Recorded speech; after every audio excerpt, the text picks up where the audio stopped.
Livre de l'Apocalypse, chapitre 9.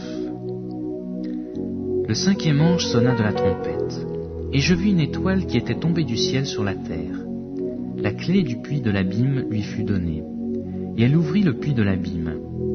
Et il monta du puits une fumée, comme la fumée d'une grande fournaise. Et le soleil et l'air furent obscurcis par la fumée du puits. De la fumée sortirent des sauterelles, qui se répandirent sur la terre. Et il leur fut donné un pouvoir, comme le pouvoir qu'ont les scorpions de la terre. Il leur fut dit de ne point faire de mal à l'herbe de la terre, ni à aucune verdure, ni à aucun arbre, mais seulement aux hommes qui n'avaient pas le sceau de Dieu sur le front. Il leur fut donné non de les tuer, mais de les tourmenter pendant 5 mois. Et le tourment qu'elles causaient était comme le tourment que cause le scorpion quand il pique un homme. En ces jours-là, les hommes chercheront la mort et ils ne la trouveront pas.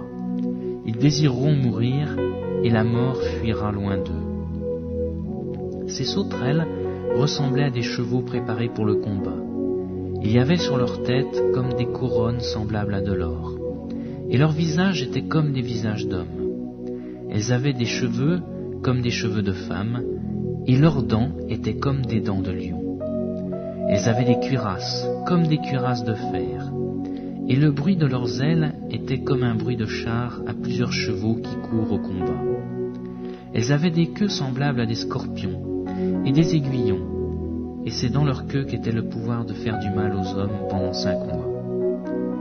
Elles avaient sur elles comme roi l'ange de l'abîme, nommé en hébreu Abaddon et en grec Apollyon.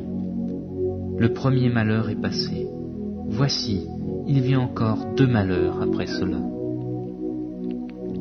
Le 6e ange sonna de la trompette, et j'entendis une voix venant des 4 cornes de l'autel d'or qui est devant Dieu, et disant au 6e ange qui avait la trompette, « Délie les 4 anges qui sont liés sur le grand fleuve Euphrate. » Et les 4 anges qui étaient prêts pour l'heure, le jour, le mois et l'année, furent déliés afin qu'ils tuassent le tiers des hommes. Le nombre des cavaliers de l'armée était de 2 myriades de myriades. J'en entendis le nombre. Et ainsi je vis les chevaux dans la vision, et ceux qui les montaient, ayant des cuirasses couleur de feu, d'hyacinthe et de soufre.